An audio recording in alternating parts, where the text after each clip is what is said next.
And welcome back, everyone, to Box Office Report. Today, on the 10th of August, 2025, did not get this box office even close.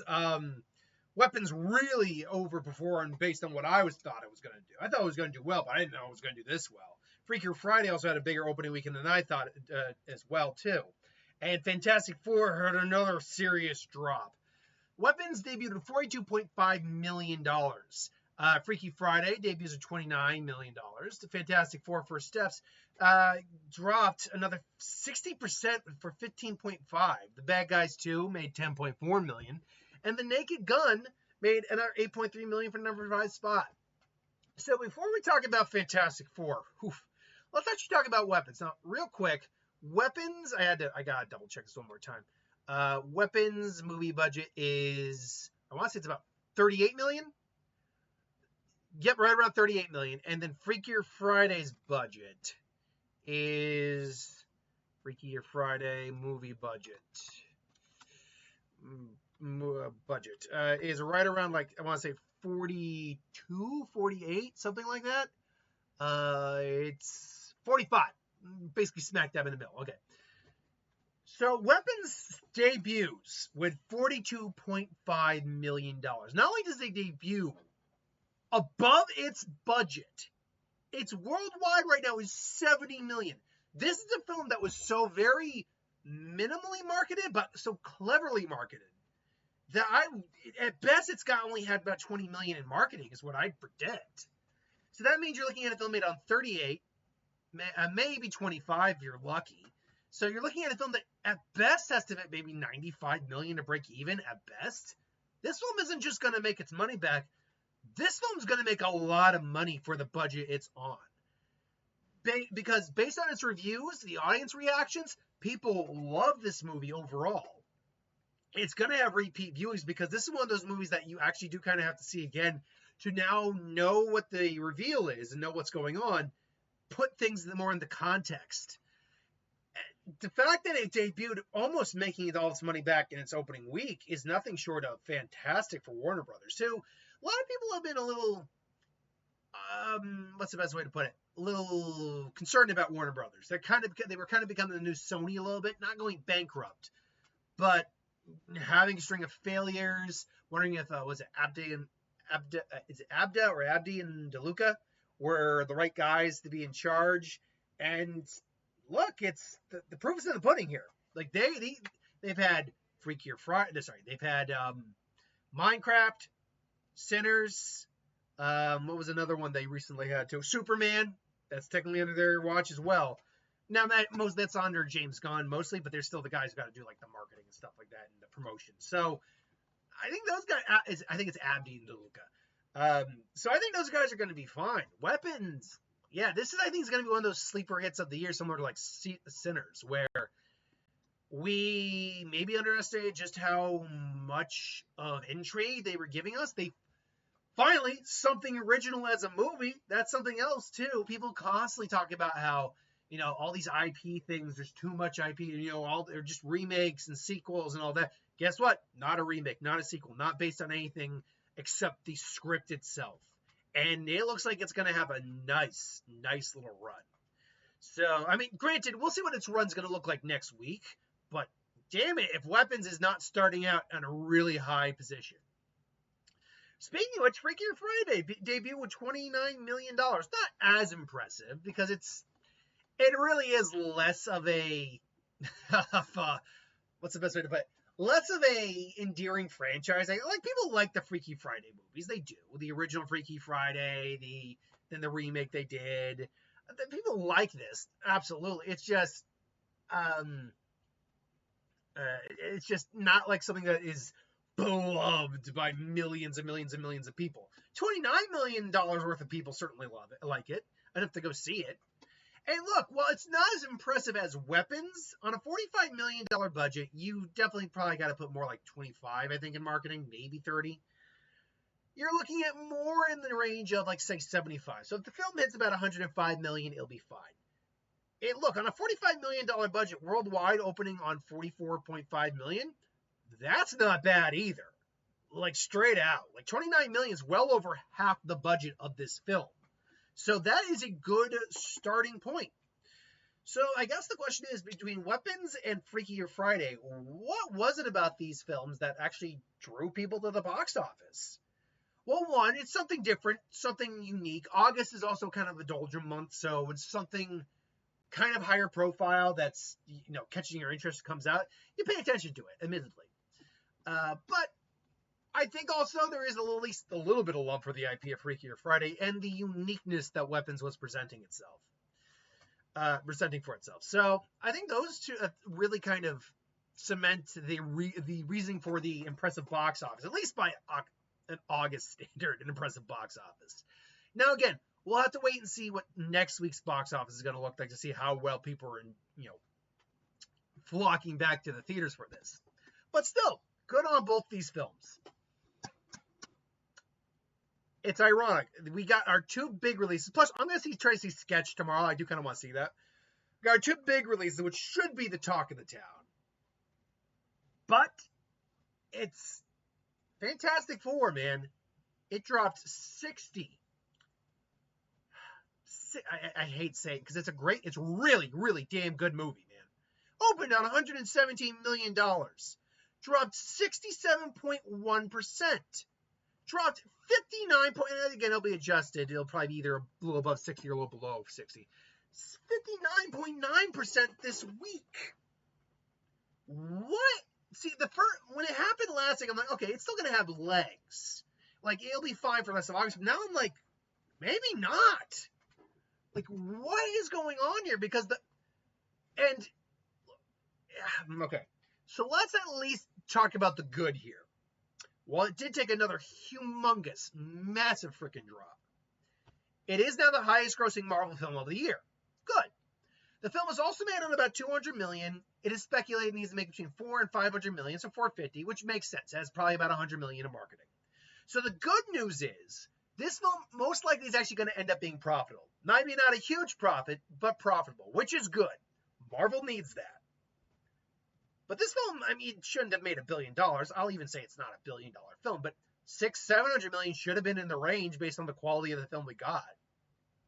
And again, I need to reiterate this too. The reason that this is kind of mind-boggling and why it's hard for me and a lot of other pundits who talk about this, and I guess I'm a film pundit. I guess that's the best way to put it. Other people who are talking about this and are just confused, is that the numbers don't match up on these sides. The numbers that this film is making do not match the numbers that the critics and the audiences are giving for this film. Because if we go to Rotten Tomatoes real quick, yes, you got to take the critic with a grain of salt. I get that 100%. But the audiences are verified on Rotten Tomatoes. These are people who went to see the damn film.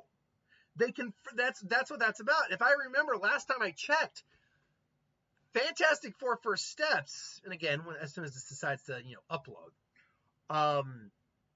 Fantastic Four First Steps had like 86 or 87 for the critical rating, and like 90 something, high 90s, low 80s for the audience score, if I'm not mistaken.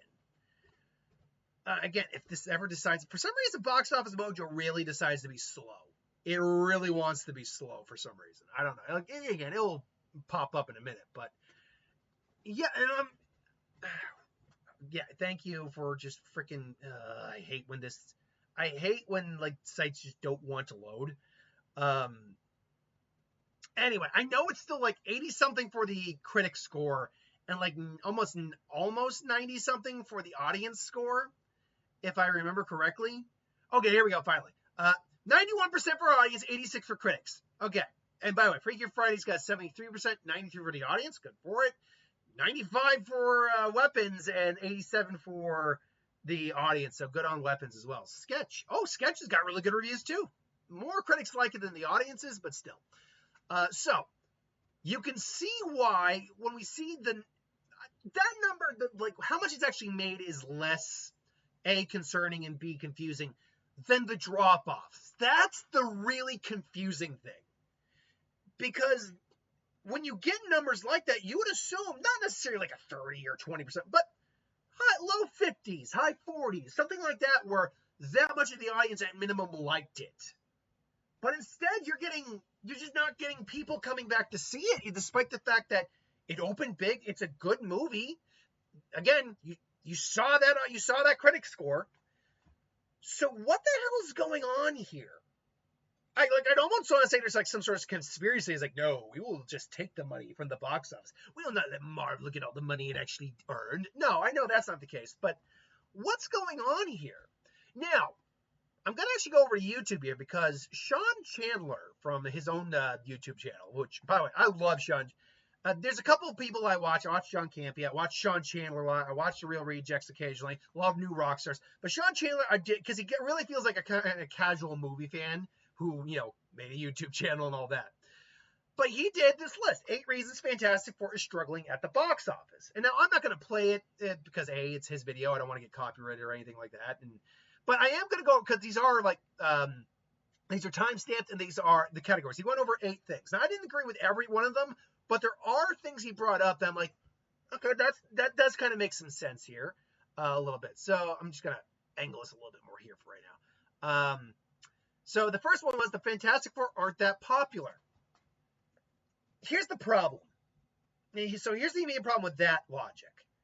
And again, I'm not going to play it, but I do remember some of what he said. If they weren't that popular, that would affect the opening weekend box office, not the returns. Because your return box office, the week-to-week box office afterwards, the declines, are all about the quality of the film at that point. It has nothing to do with the popularity of them. So I don't buy that they're not popular per se. But with that, bad release date, Too Close to Superman. Okay, this one, when he explained it, I had to actually think about that, but I think he's actually got onto something with that one. Now, I'm not saying Superman is stealing everything from the box office. No, because the amount Superman made versus the amount Fantastic Four made isn't a huge amount. But when you combine that on to also Jurassic World as well, normally we used to live in an era where these box office brands can compete fine. But 2 real big high-profile superhero movies in the same month when your company is struggling, yes, Superman probably enabled it to make more money because it was good, but honestly, I agree with him. It should have stuck with a November date. It really should have, because it had. You look at November this year, apart from Wicked, there's nothing that would have touched this until Avatar came out. So I think, yeah, the guys at Disney and Marvel made a bad move with the release date. I think I actually agree with that. Because they were coming off good vibe, even though it didn't make any money. They were coming off good rep and vibes off of Thunderbolts. Overall, whether you did like it or not, the vast majority of people, at minimum, really liked the film. And then you would have had a nice little grace period to kind of let it settle, let Superman come out, do its thing, let more good vibes happen as Superman succeeds, and probably would have made even more because of the lack of Fantastic Four.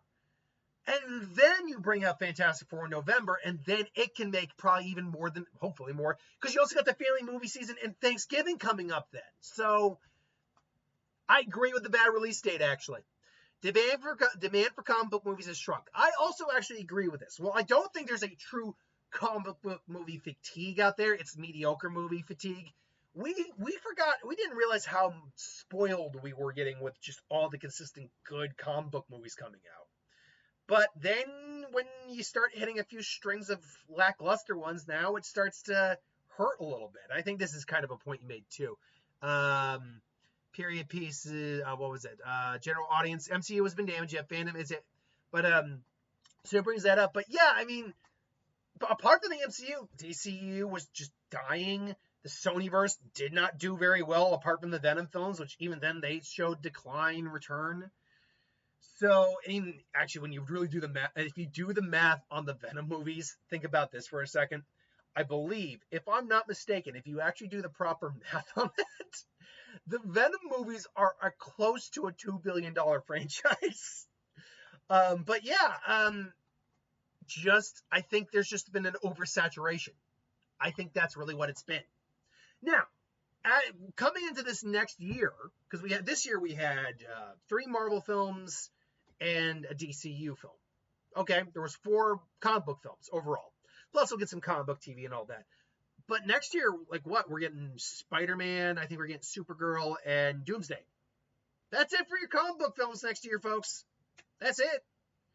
So it does look like in order to try to get the brand going again, we're now starting to limit that. So I think it's a bit of an oversaturation, and the mix of quality started to hurt a bit. Then not as rewatchable as Superman. Now I'll say this as someone who only saw each movie once. I might agree with that. I feel like there is more fun to be had in Superman.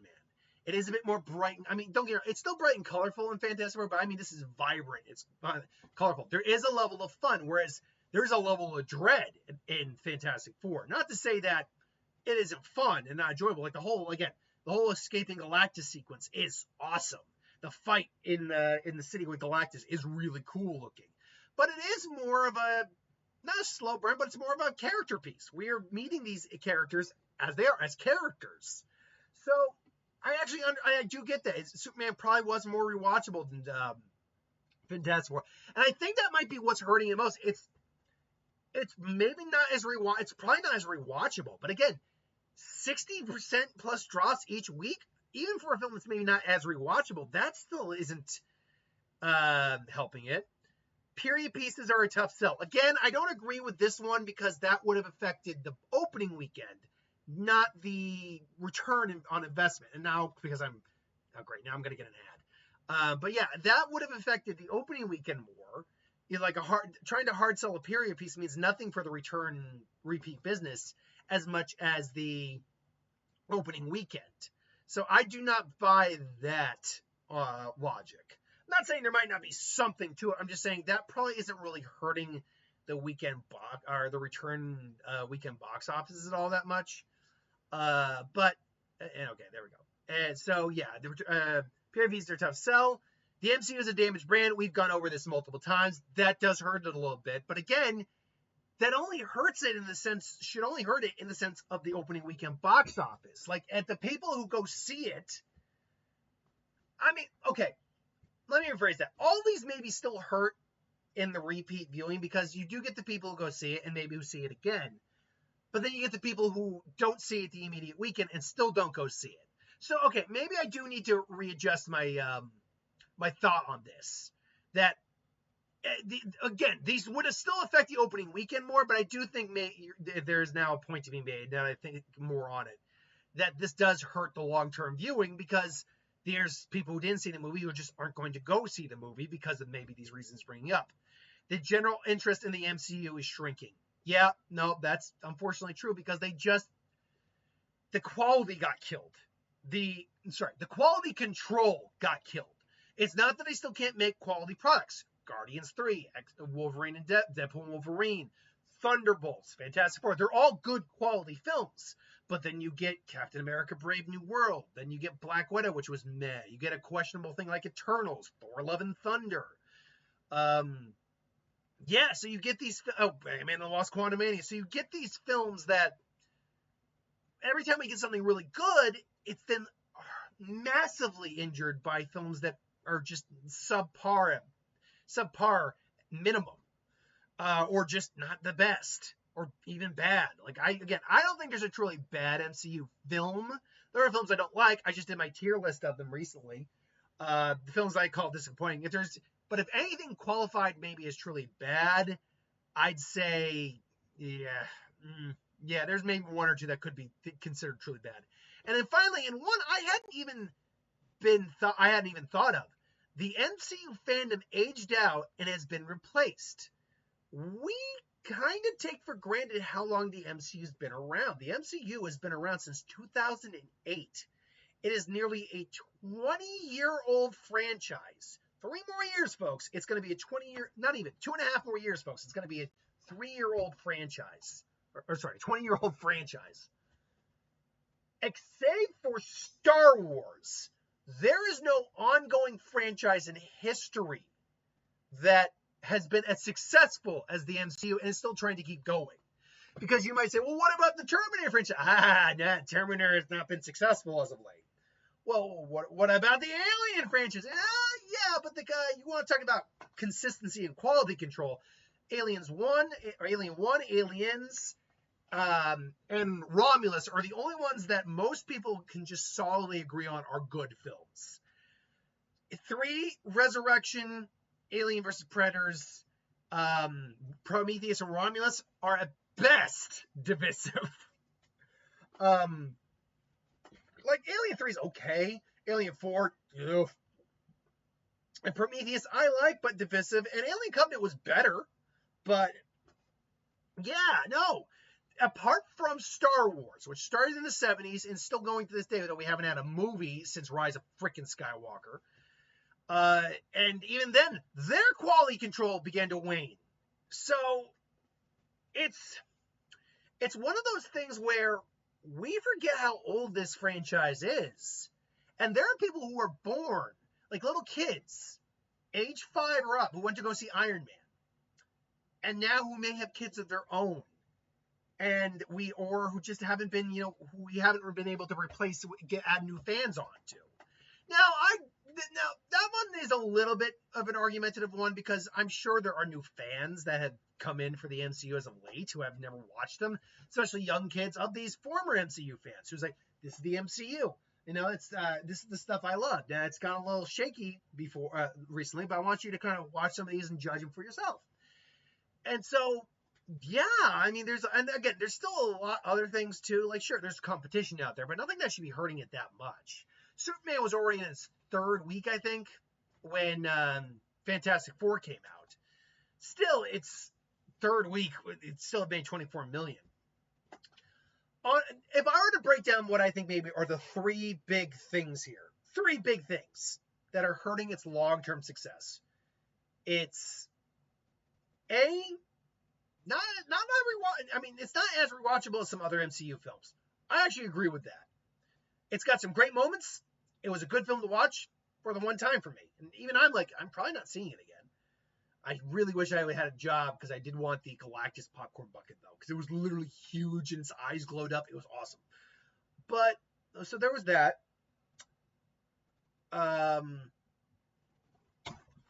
Okay, no, it's just okay. I thought I saw a fly, but it was, yeah. Well, I mean, it was a fly, but everything's fine. I thought it was something like worse. So there's that. I actually agree with the release date thing. I think Marvel overestimated themselves on this one, because right now they're struggling too. If they had separated themselves farther out from Superman, held the November release date that they probably should have, probably would have done better. Because it doesn't have, apart from Wicked and Zootopia, there wouldn't have been anything that strong coming out to really challenge them. And then if I were to think of a third option, yeah, I mean, it's probably it is a mix of the Marvel fatigue a little bit, the Marvel brand being hurt, the Marvel fatigue, Fantastic Four not being that popular. So people who didn't see it the opening weekend don't maybe care to see this film. So it's got to be a combination of a few of these things. There's no one reason. But again, let's at least give it this. The Fantastic Four First Steps is right now the highest grossing film for Marvel of this year, which is good. And it looks like it will still probably end up being, and by the way, its international market is also not that impressive either for a Marvel film. So it's probably going to end up breaking even at least a minimum and making some money. It's already at 434. It's still got all of its run left. So it still will be okay. I think it will be okay financially. I do think it's probably going to make about 450 to break even. So they should be fine. But yeah, they still got to kind of take notes about what's going on with their franchise right now. Again, Thunderbolts was well received. Didn't do that well, but it had other problems going off it. Coming off of Captain America, Brave New World, which wasn't that great. Coming off of, and then also having just a bunch of side characters. Whereas Fantastic Four, we're reintroducing the Fantastic Four. Fantastic Four also had the baggage of the other Fantastic Four films to deal with. So there's a lot that went into this. All right, let's speed through the rest of this a little bit. The Bad Guys 2, man, they're 10.4 million. Its drop-offs aren't bad, which is good. But unfortunately, it doesn't look like it's going to have, unless the international market really picks up, it does not look like it's going to have good legs. It doesn't. For the long haul, it needs to make about 150 to break even, give or take. No, it's a little bit more than that, because it's made on like 80. It's made on the same as the original, like 80 something. You're looking at probably about 50 in marketing, give or take. So you're looking at a film that has to, roughly speaking, make about 190 to break even. Yeah, it's going to be tough. I'm not saying it's impossible. There's not really anything else coming out this month. Hell, even these next 2 months, that's going to really hurt it for box office. Not a lot of kid-friendly content coming out, so, or family-friendly content. So it could actually have a sleeper run. It could. Naked Gun, although is doing pretty well. 8.3 million. It only dropped 50% roughly, which is great, honestly. Tells you that people are liking the film. Worldwide it stands at 56 million against a $42 million budget. You would probably, though, assume about 30 million based on what we saw for the marketing. Not a lot, but enough. So you are still looking at a film that has to make about 105 to break even. Not sure it will do it, but you know what? Whatever it can make, I'm down for. Good for it. Films that are doing well. Superman made 7.8 million this week, 578.8 million. Looks like it's going to probably end somewhere in the low 600s, which good for it. That means it's a profitable movie. It didn't need to be profitable to be a success. It just needed to be good and have people interested. But it is profitable. It'll become more profitable. They got to be happy. They got to be ecstatic about this because it's a good movie. It is a good reintroduction to the DC universe that we need. Definitely. And look, if Marvel isn't able to get their stuff together, we may now be looking at the age of DC over Marvel now. It may be DC's turn to take the crown from Marvel. So yeah, but who knows? Jurassic World Rebirth, another 4.7 million. Look, the film doesn't even have the best reviews, and it still is going to make over $800 million, which is fantastic. Now, look, is it a perfect movie? No. Do I wish some things were more improved on? Absolutely. But I had a good time with it. I'm never going to say no to dinosaurs eating people. So even the worst films in the series, I still can have fun with.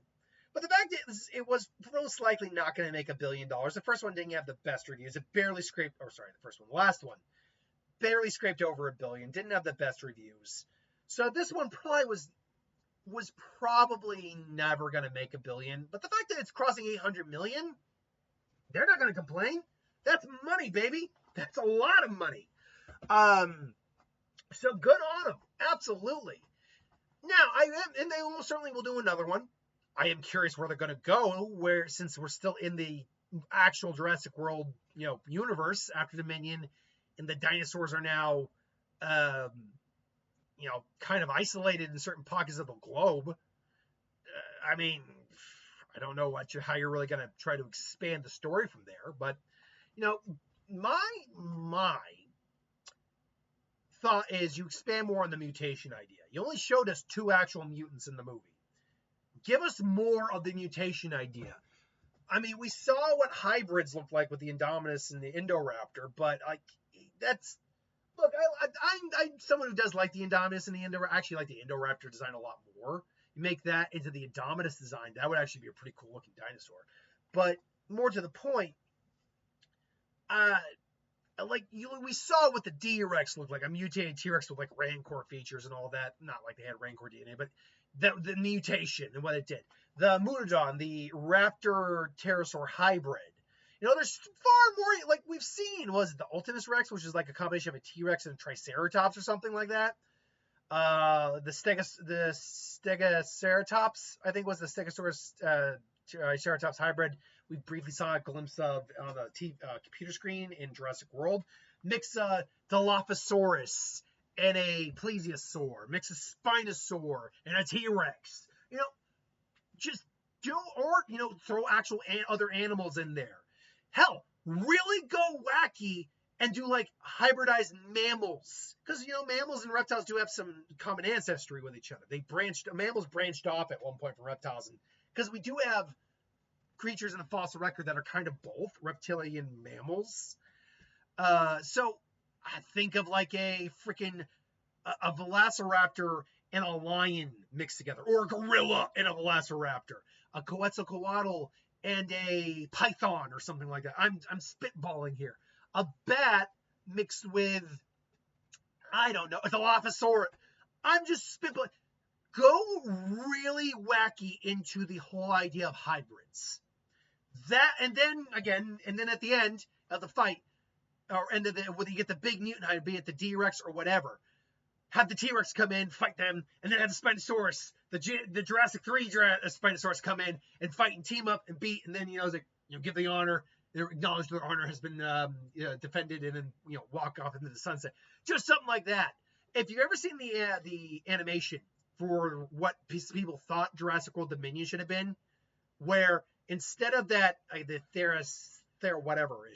the Freddy Krueger dinosaur, I can't remember the name of that. And instead of the T-Rex and it fighting it, the Giganotosaurus actually just kills that thing, and the T-Rex is down for get. But then the Spinosaurus shows up, and the T-Rex and the Spinosaurus team up against the damn Giganotosaurus. And I'm like, that would have actually been a lot freaking cooler. I say this because the ending of this movie really kind of let me down a bit. Because it's moving out now, what? 6 weeks? I can spoil it. The fact that we don't get any sort of climax with the D-Rex, they just escape it, it roars, and goes off in the distance. That's it. And by the way, I can't help but think the Spinosauruses are still going to chomp down at the boat at some point. Or the Mosasaurus is going to gulp. Like, what the hell? Maybe the Mosasaurus on the other side of the island. Maybe that's it. But the fact that we didn't get any real climax at all, and apparently they had it scripted that the T-Rex and the D-Rex would have fought and the T-Rex would have won. Apparently that was in there like an original draft. I'm like, why didn't you give me that? I don't know. Maybe I've just been spoiled by like something as awesome as the ending of Jurassic World, because that is an awesome ending. The movie's flawed, but that's a great ending. Or something like Jurassic Park, where the Velociraptors and the T-Rex fought. Something like that. I don't know. Regardless, I still like this movie quite a bit, even the problems I have with it. So I do want to see more Jurassic World stuff. F1 made her $2.8 million. You don't want to talk about a little movie that keeps trudging along, even though it's not making its money back. $517.6 million. It's also the highest grossing film in Brad Pitt's career, apparently, which is good for him. Yeah, the guy's been around long enough. He deserves a really high grossing film. Unless you want to count his cameo in Deadpool 2, which in that case, that would be his highest grossing film. But again, a movie's made on like $300 million.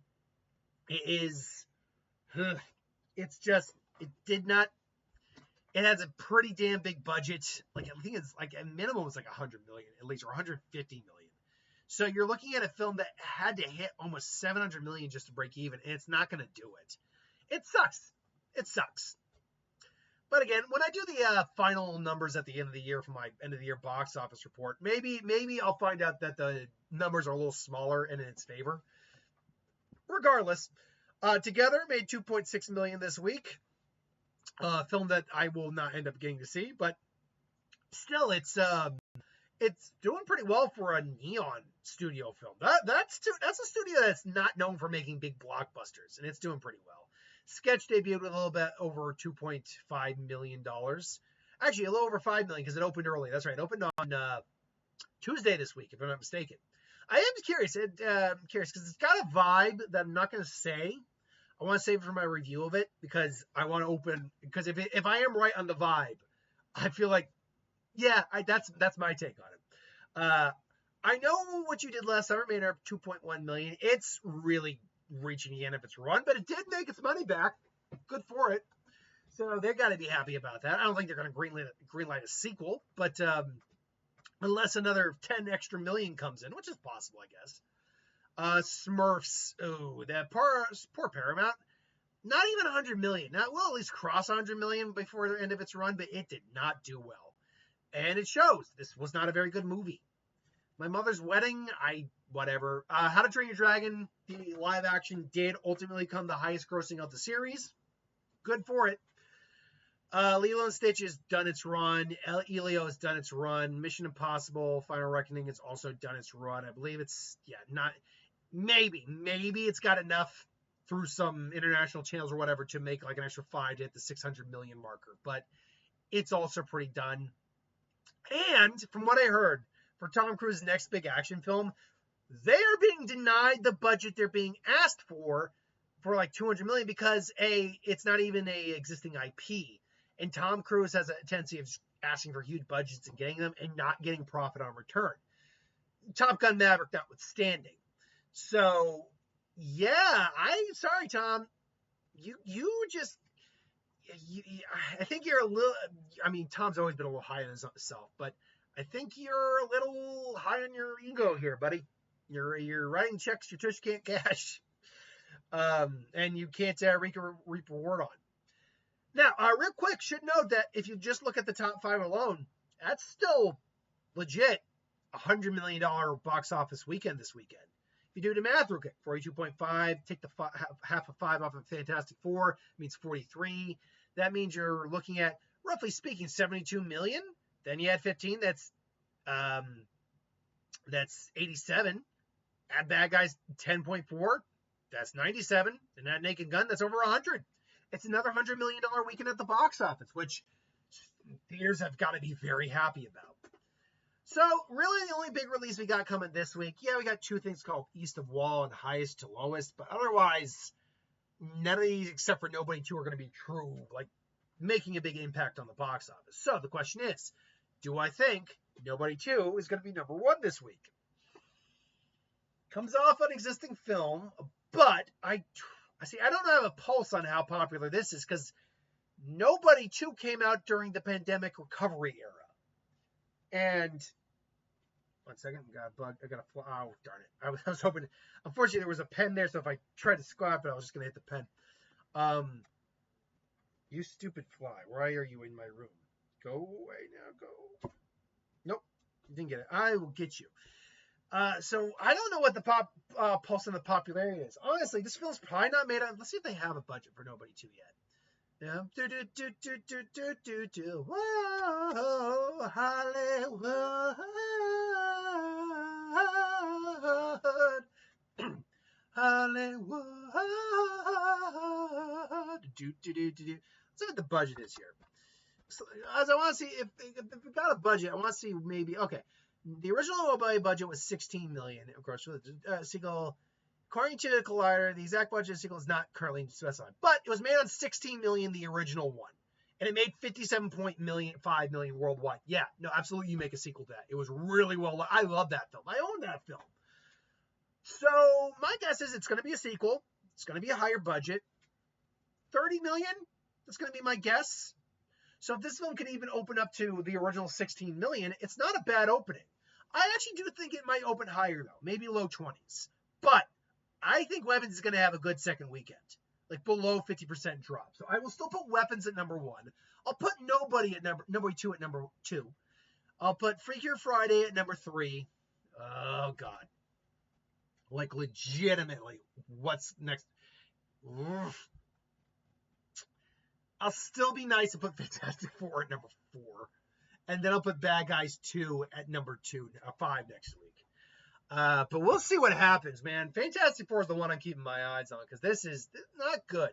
Not a good run for Fantastic Four. Till then, though, thanks for watching. Hope you enjoyed. I'll see you.